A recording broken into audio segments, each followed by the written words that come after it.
الرحمن الرحیم۔ طلاق کے بارے میں عوامی غلط فہمیاں تو یہ ہے کہ فقہ جعفریہ میں طلاق کہنے سے طلاق نہیں ہوتی، جس طرح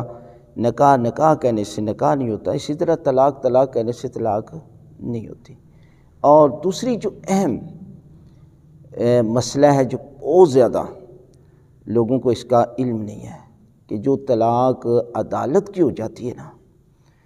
اور اس کے بعد بچی کی شادی کر لیتے ہیں، اور جب شادی کرنے کی تیاری کرتے ہیں تو اب اس کا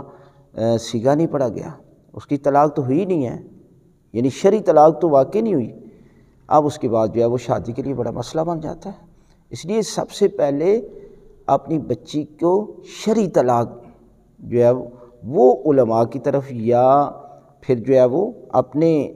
جو گاؤں کے پیش نماز ہیں اس سے رجوع کریں، مسئلے کو حل کرائیں، وگرنہ یہ ساری زندگی گناہ ہوتا رہے گا،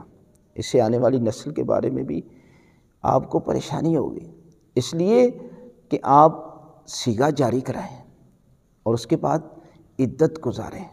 یہ نہیں ہے کہ یہ فوراً شادی جو ہے وہ ہو جائے گی، ایسا کوئی مسئلہ نہیں ہے۔ اور اس کے بعد اہم ترین چیزیں جو ہمارے معاشرے میں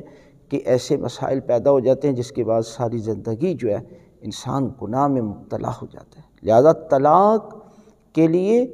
آپ کو علماء کی طرف رجوع کرنا چاہیے تاکہ طلاق دیکھیں۔ طلاق کے لیے نکاح کے لیے گواہوں کی ضرورت نہیں ہے، لیکن وہاں جو ہے وہ آپ اتنے گواہ جو ہے وہ شامل کر لیتے ہیں، لیکن طلاق کے لیے 2 عادل گواہوں کی ضرورت ہے۔ ایک بندہ عربی میں صیغہ جاری کرے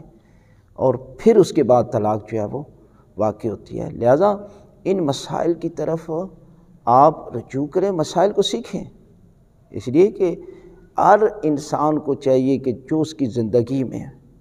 مسئلے آتے ہیں ان کا یاد کرنا، ان کا سیکھنا ہر انسان پر واجب ہے۔